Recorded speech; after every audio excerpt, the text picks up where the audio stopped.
Report your firelocks.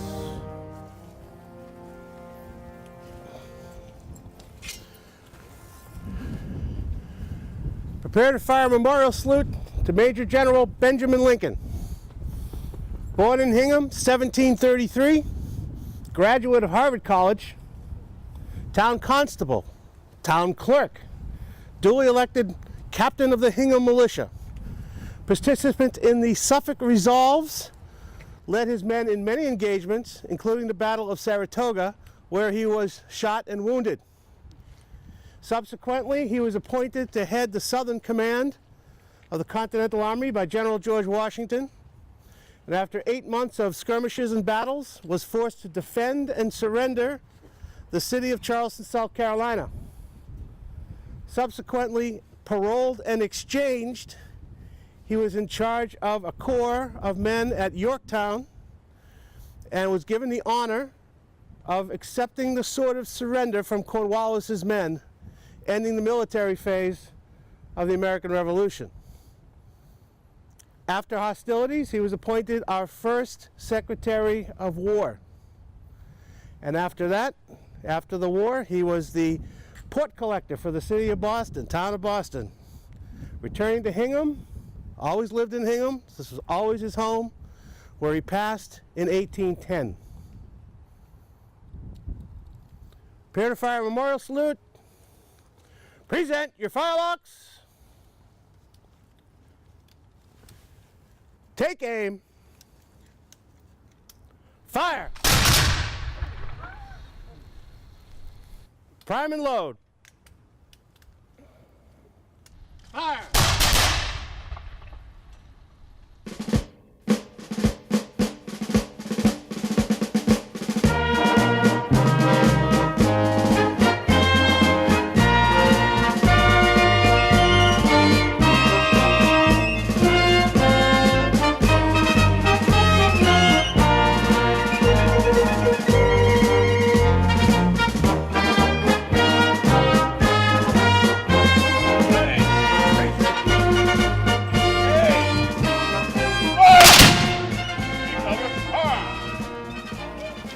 Eyes right for Governor John Long, Secretary of the Navy.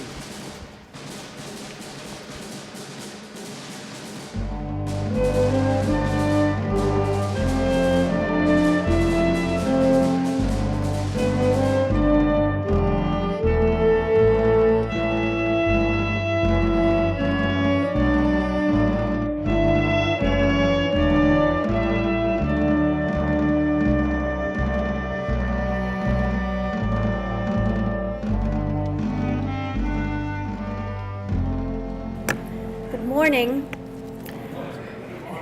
Thank you. Welcome to the 42nd occasion of Lincoln Day.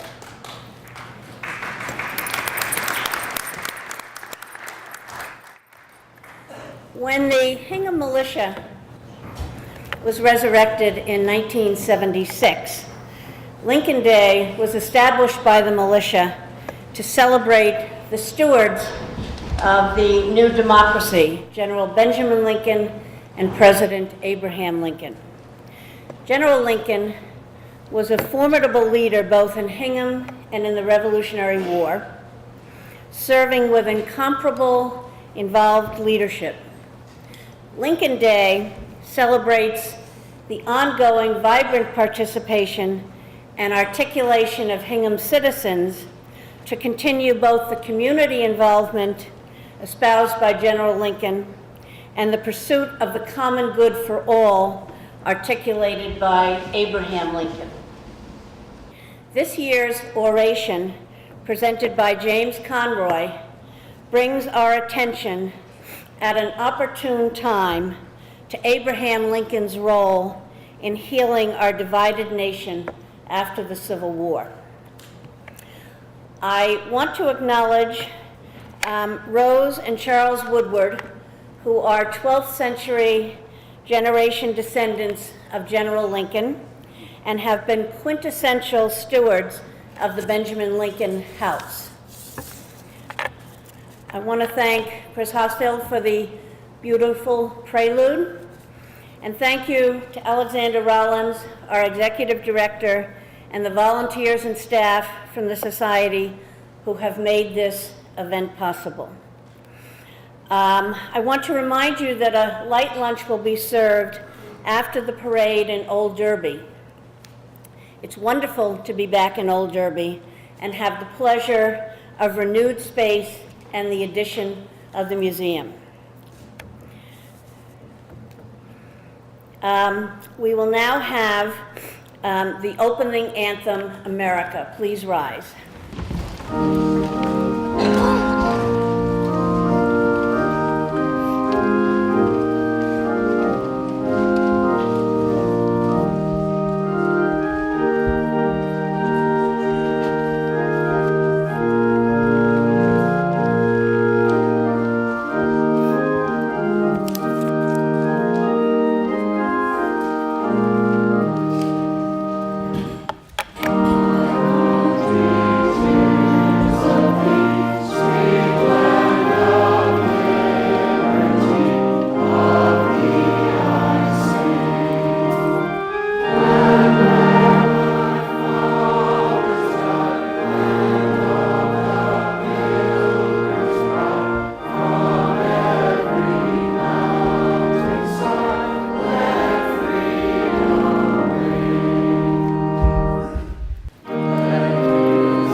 We will now have the invocation by Reverend Stephanie Shute-Kelch.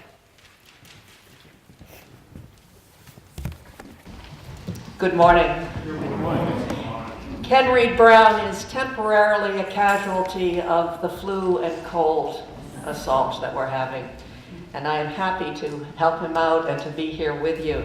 He asked me to welcome all of you on behalf of the people of First Parish in Hingham. Let us pray.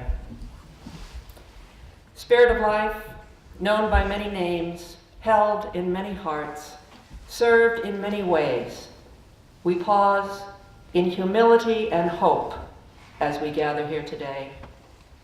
Let us remember all who have graced this building with their deepest dreams and most pressing fears. In this space that has served as a meeting place for civic concerns and a meeting house for spiritual journeys, let us remember how young our experiment in democracy truly is, and how much care we must bring to its nourishment. May those we honor today, Benjamin and Abraham Lincoln, remind us of the dedication required from all who would be responsible citizens. In the words of Catherine Lee Bates, let us remember those who more than self their country loved, and who pursued productive paths of service to honor that love. There have been many such people and many different paths. We need each of them. Today we are reminded that our commitment to government of, by, and for the people endures best when we remember that each of us is just a part of a greater vision. May we move forward with respect for all that has been, all that still is, all that might be. Amen. And we continue in prayer with this prayer for the future. Interestingly enough, it is a prayer written by an American Civil War soldier. over 150 years ago. He wrote this prayer and he called it Prayer During Our Present National Troubles. He spoke of his future. He speaks of our future. And he writes this: O God, who art a strong tower of defense to those who put their trust in thee, whose power no creature is able to resist, we make our humble cry to thee in this hour of our country's need. Thy property is always to have mercy. Deal not with us according to our sins, neither reward us according to our iniquities, but stretch forth that right hand of thy majesty and be our defense for thy name's sake.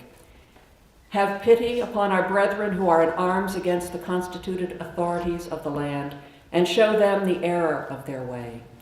Shed upon the counsels of our rulers the spirit of wisdom and moderation and firmness, and unite the hearts of our people as the heart of one man in upholding the supremacy of law and the cause of justice and peace.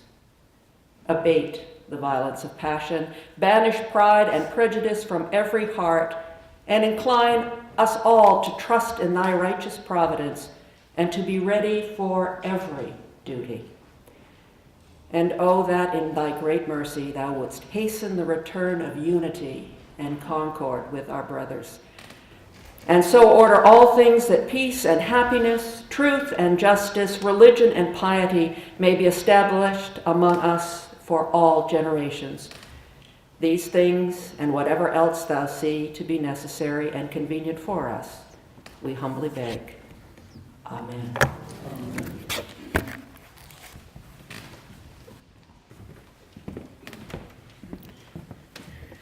Thank you.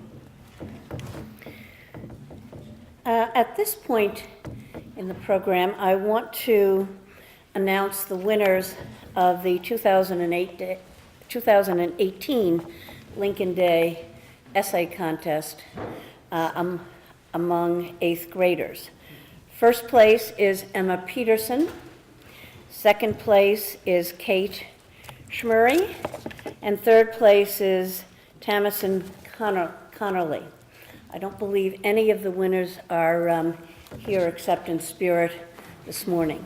Their essays are available for you to read in Old Derby at the luncheon. And having been one of the reviewers, it gives great anticipatory pride for our future to have read those essays.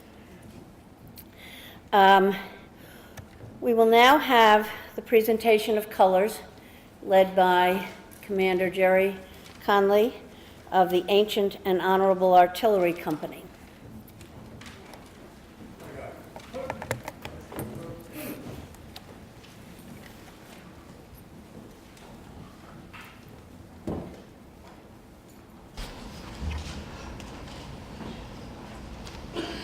Forward.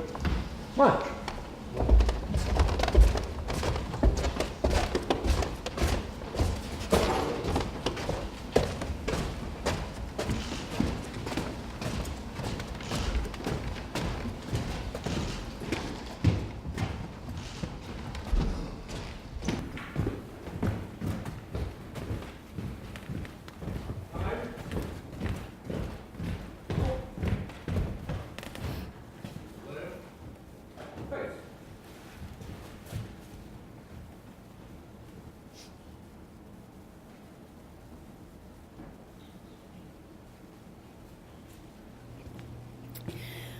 We'll now have the Pledge of Allegiance led by Paul Keenan from the Veterans Council.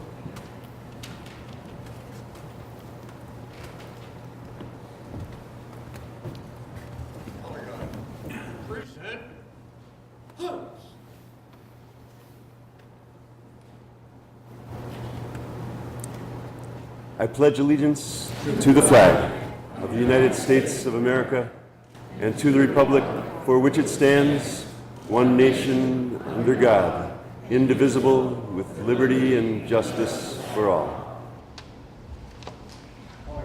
Ready? Front.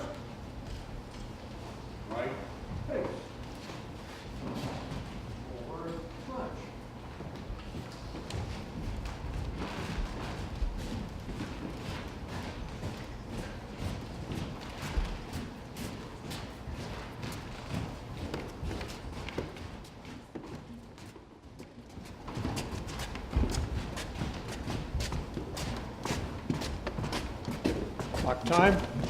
Oh. Order.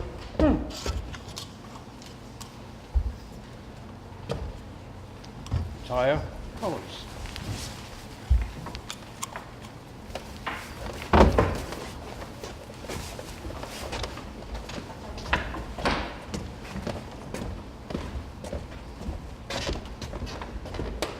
I'd like to recognize first our Board of Selectmen, Chairman Mary Powers,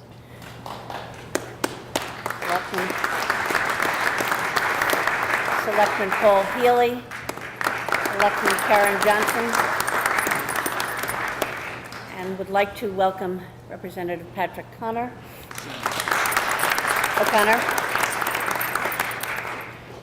And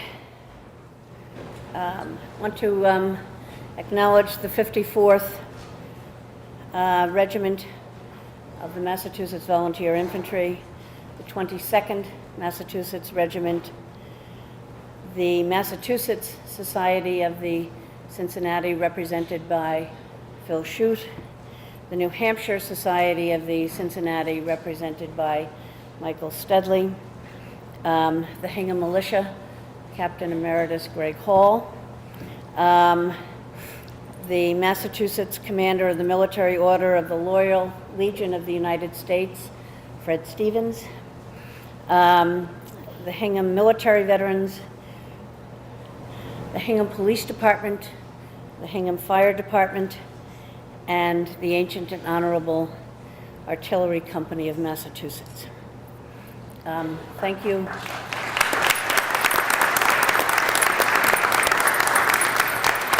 Thank you for your service and your participation. Now turn to Songs of America, presented by the Hingham Singers. We're happy to represent the Hingham Singers, a group of 20 people who do 2 concerts a year here in Hingham. Jennifer and I will be singing some selections for you from America, one from the 18th century, one the 19th, and one the 20th. I might add, this first song could very well have been sung in this very space.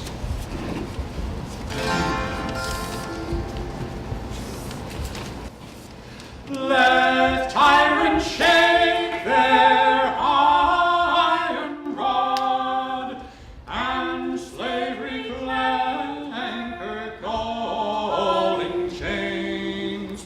We fear them not, we trust in God, New England's God forever reigns.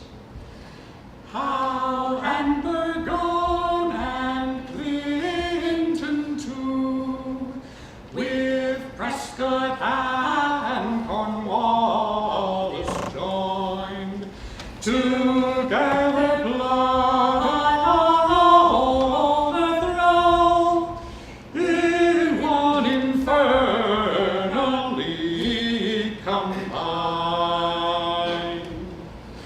The foe comes on in hearty stride, our trumps advance with martial noise, their veterans free before our youth, and generals yield to beardless foes. What grateful offering shall we bring? What shall we render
tenting tonight, tenting tonight, tenting on the old campground.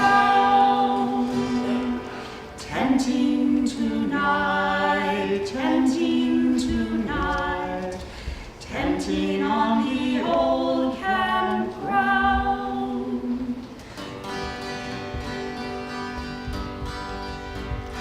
We're tired of war on the old campground. Many are dead and gone. Of the brave and true who've left their homes, others been wounded long. We've been fighting today on the old campground. Many are lying here. Some are dead and some are dying. Many are in tears. Many are the hearts that are weary tonight, waiting for the war to cease. Many are the hearts that are waiting for the right to see the dawn of peace. Tenting tonight, tenting tonight, tenting on the old campground. Tenting tonight, tenting tonight, tenting on the old campground.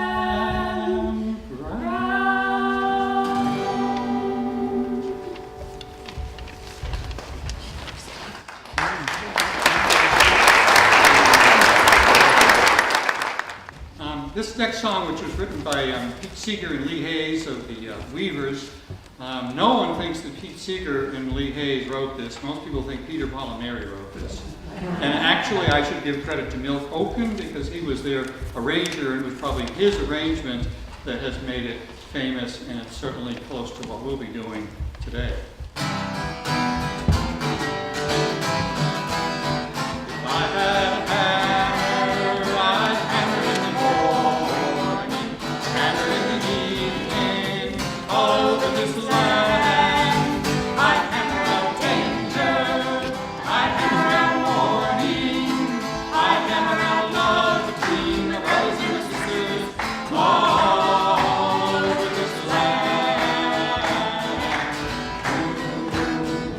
I had a bell, I'd ring it in the morning, I'd ring it in the evening, all over this land. I'd ring out danger, I'd ring out warning, I'd ring out love between my brothers and my sisters, all over this land. If I had a song, I'd sing it in the morning, I'd sing it in the evening, all over this land. I'd sing out danger, I'd sing out warning, I'd sing out love between my brothers and my sisters, all over this land. Now I've got a hammer and I've got a bell. I've got a song to sing all over this land. It's the hammer of justice, it's the bell of freedom. It's a song about love between my brothers and my sisters, all over this land.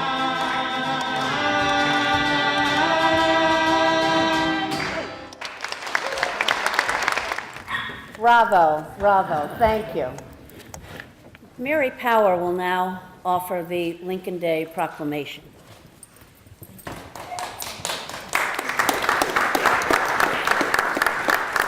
Good morning, and thank you to everybody for being here today. Whereas the town of Hingham was settled in 1635 by a small band of Puritan pilgrims, many of whom came from Hingham, England and environs. And whereas among the descendants of those original settlers were two famous American figures who shared the common family name Lincoln, as well as a common heritage. And whereas it is a long-standing Hingham tradition to honor and celebrate their birthdays, General Benjamin Lincoln, a lifelong Hingham citizen and hero of the American Revolution, and Abraham Lincoln, our 16th president and the towering figure of the Civil War. And whereas we honor and celebrate the lives and deeds of the two Lincolns because of the indelible legacy of community building and preservation they have left for us.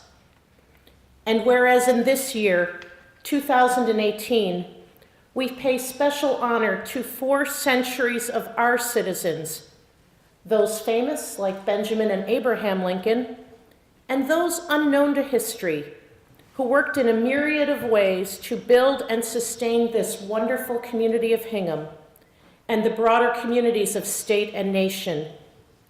And whereas the preservation of community is a perpetual task in which each generation must fully participate. Now therefore we, the Board of Selectmen of the Town of Hingham, do hereby officially proclaim Saturday, February 10th, 2018, as Lincoln Day. We urge also that as many citizens as possible join us at Old Ship Church on Saturday, February 10th, 2018, at 11 a.m. for a patriotic ceremony of celebration. Finally, we urge each citizen to take heart the examples of the two Lincolns and those of the 4 centuries of Hingham citizens. And we urge each citizen to participate in some concrete way in the strengthening and preservation of this community of Hingham and the broader communities of state and nation for the generations which will succeed us. Given unto our hands and seal of Hingham this 30th day of January 2018, Mary M. Power, Paul K. Healy, and Karen A. Johnson. Thank you.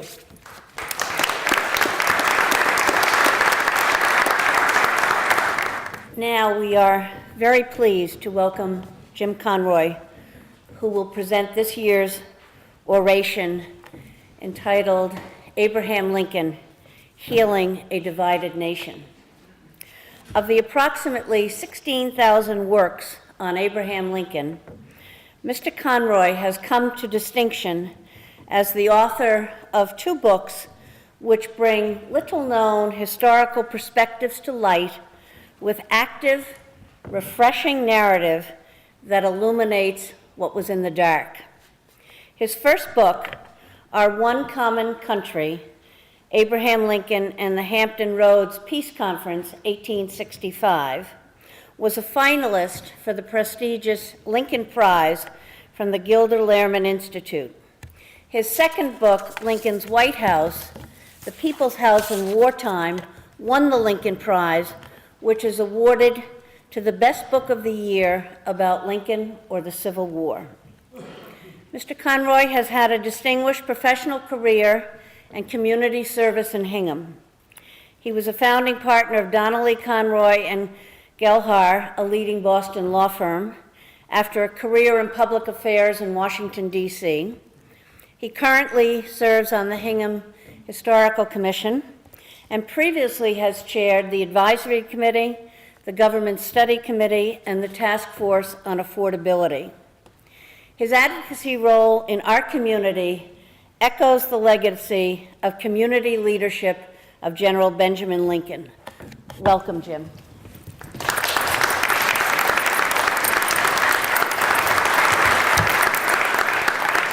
Well, thank you, Virginia, for that flattering introduction. Virginia told me that she Googled me, and it occurred to me that I was fortunate that there was no Google when I was in college, where my youthful indiscretions are not recorded. It's a terrific honor to be here today to participate in this great event and to speak in this monument to our history, open and accessible as it is, which is my segue into Lincoln's White House.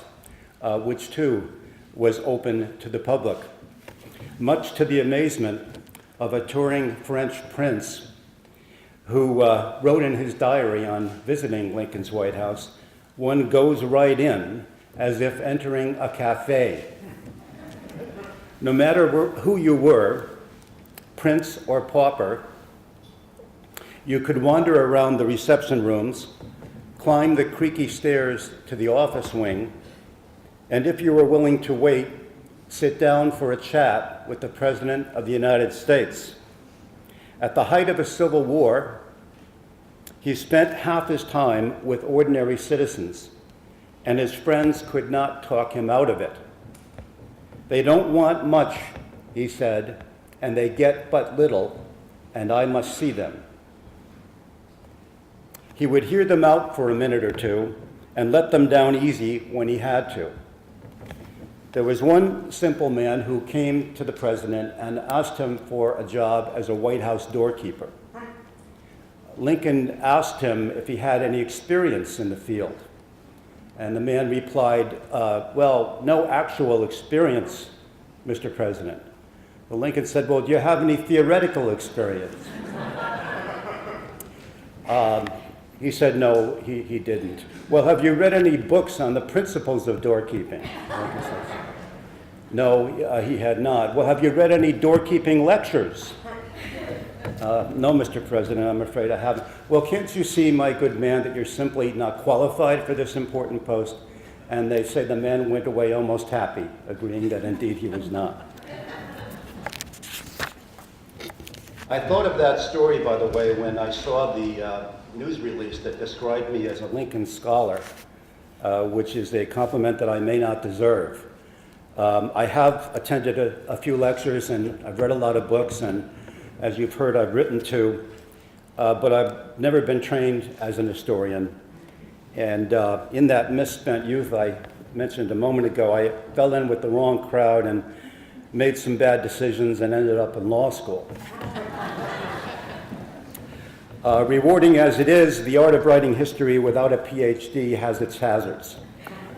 A leading Lincoln scholar introduced me last year as a credit to the School of Empathetic History. I had never heard of the School of Empathetic History, let alone enrolled in it.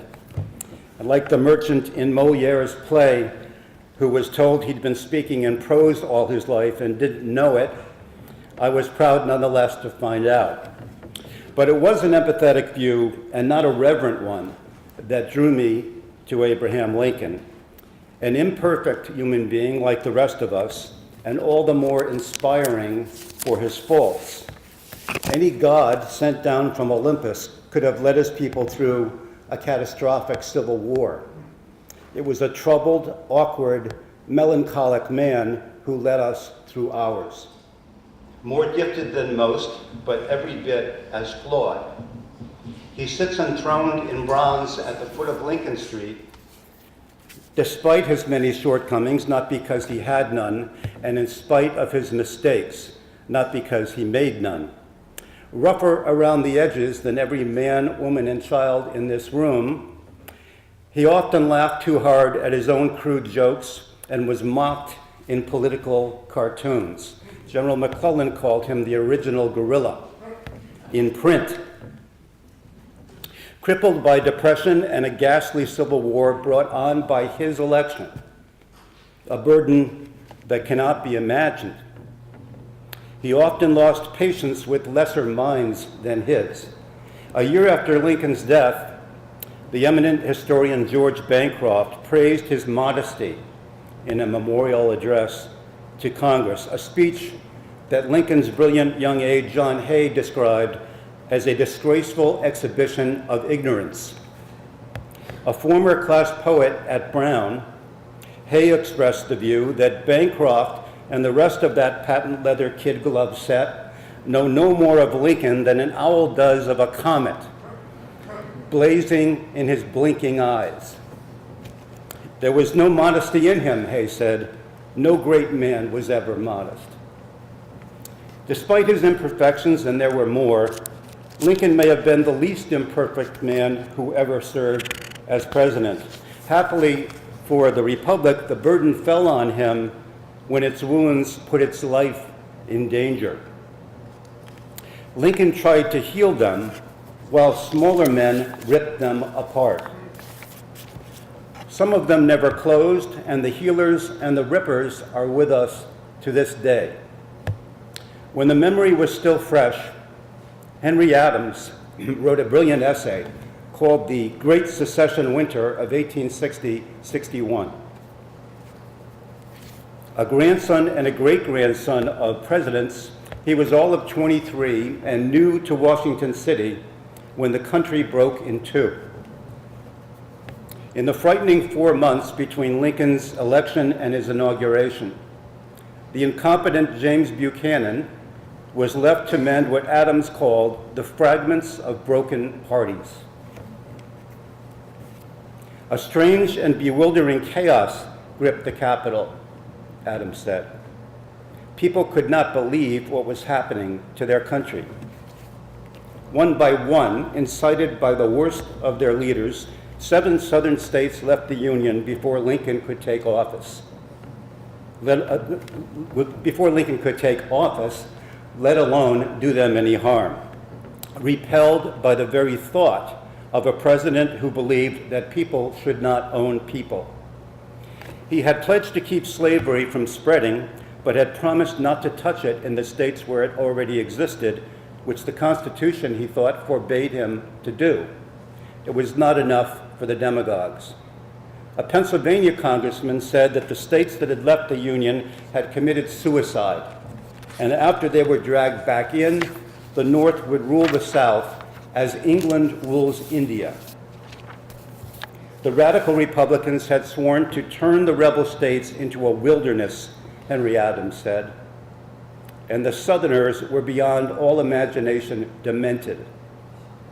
Federal clerks wore rebel cockades to the Capitol when they went to work there and prepared to burn it down. Northern senators prepared to make it the Alamo. In the White House, there was no leader. A senior Army officer called the president unfit and as incapable as a child. Buchanan's attorney general was loyal to the country, not to Buchanan.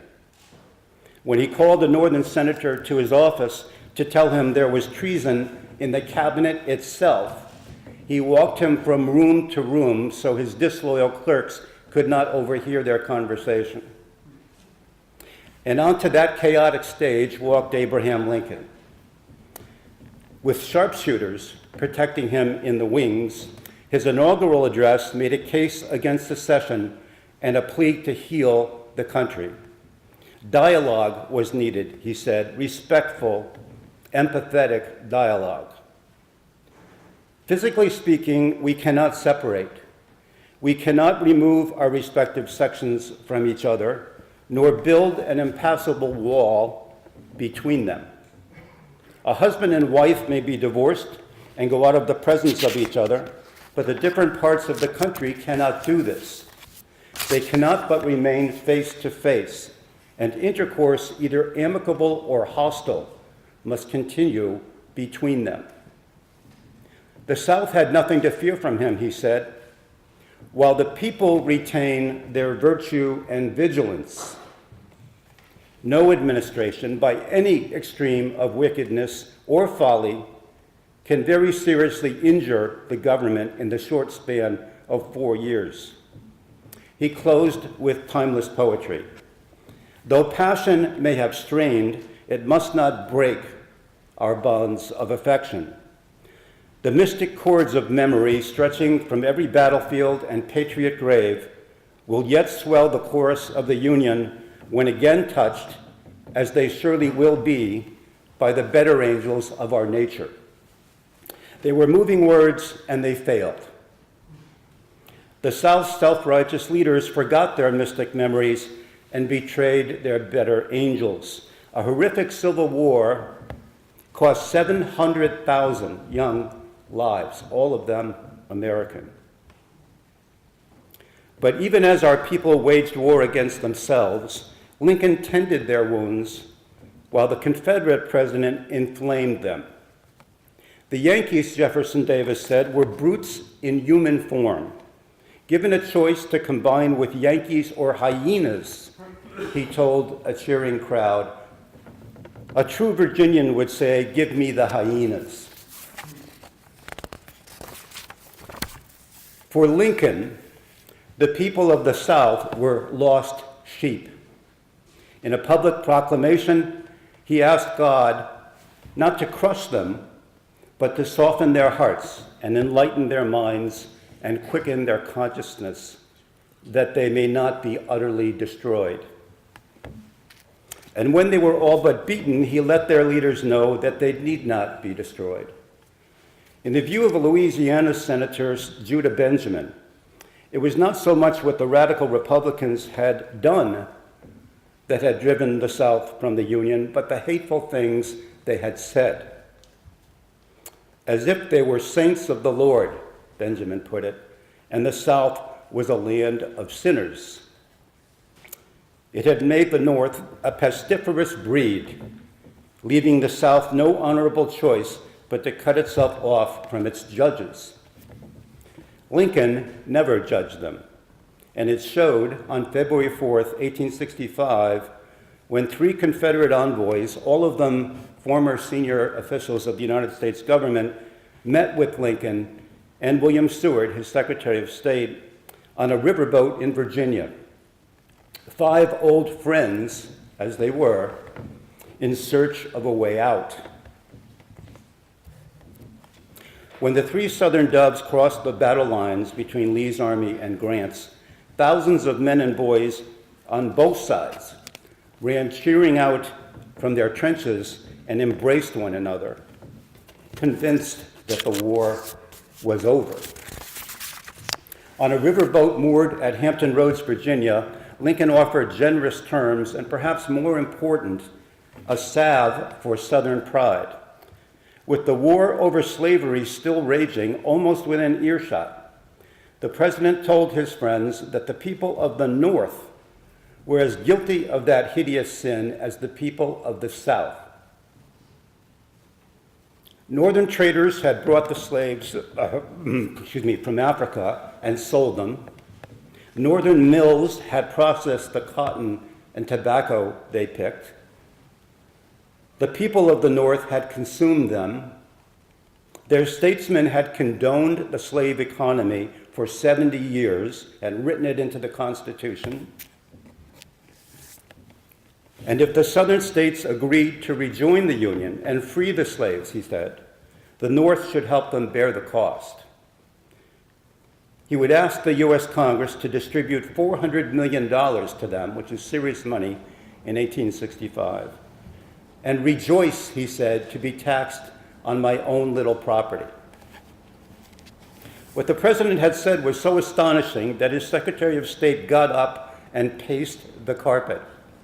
The United States has already paid on that account, Seward said, having spent so much on the war and lost so many lives.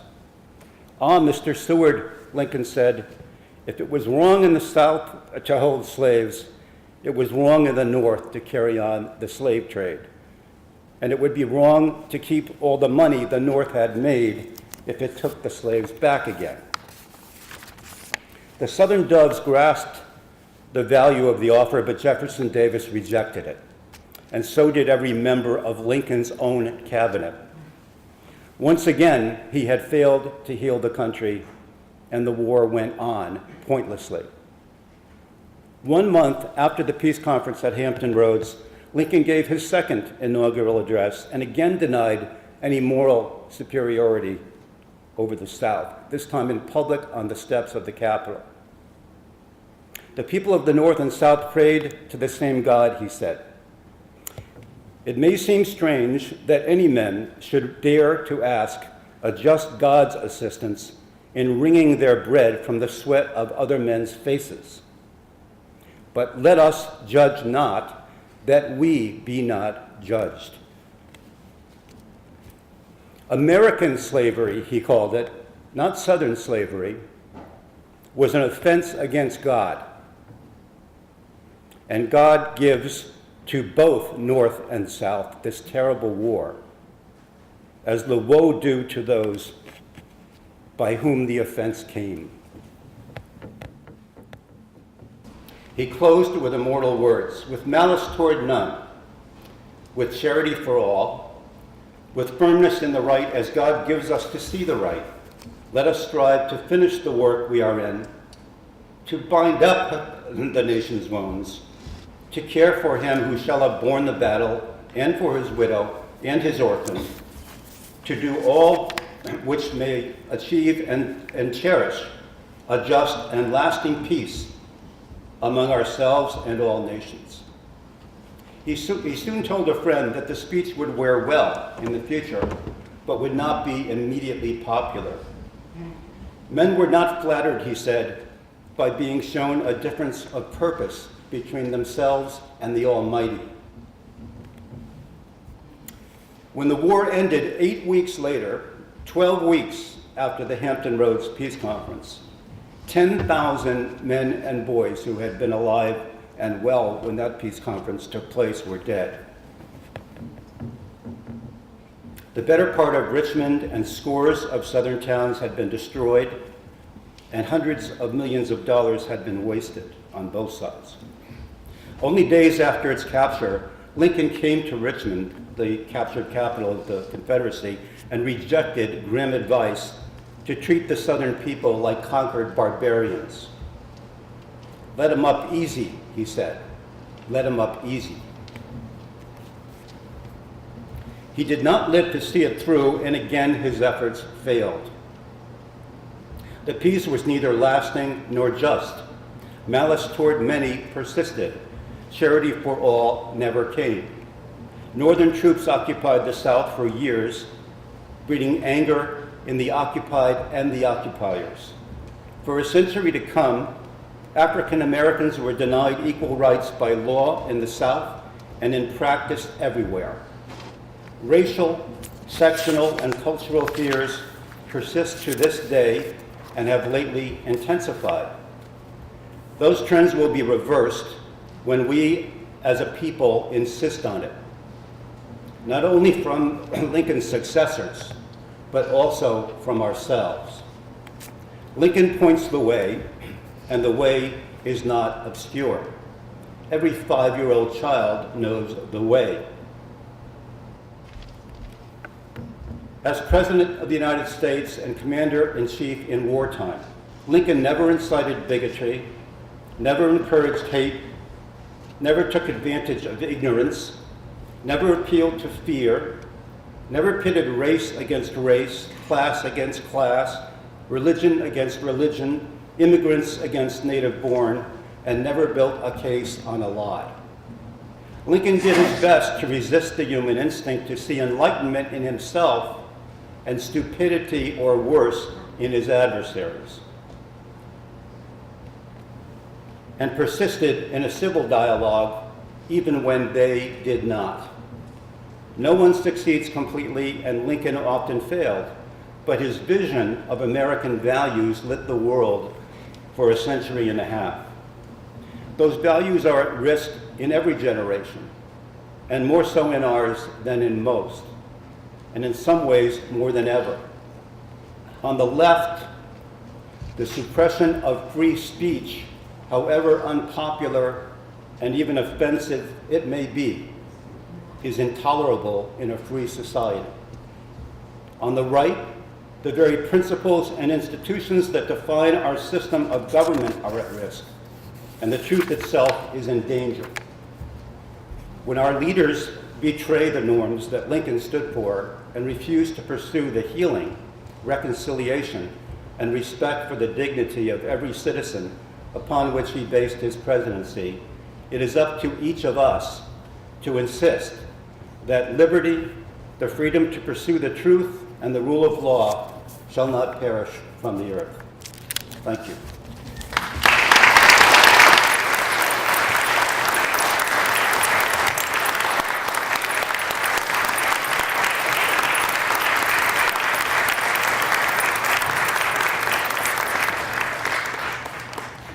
Thank you, Jim. You have given us a banquet of empathic thoughtfulness both in a historical perspective and a contemporary perspective. Thank you. Please rise to sing America the Beautiful.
As a benediction, these words from the devotional book that Abraham Lincoln inscribed with his name. Whate'er is noble, pure, refined, just, generous, amiable, and kind, that may my constant thoughts pursue, that may I love and practice too. Amen.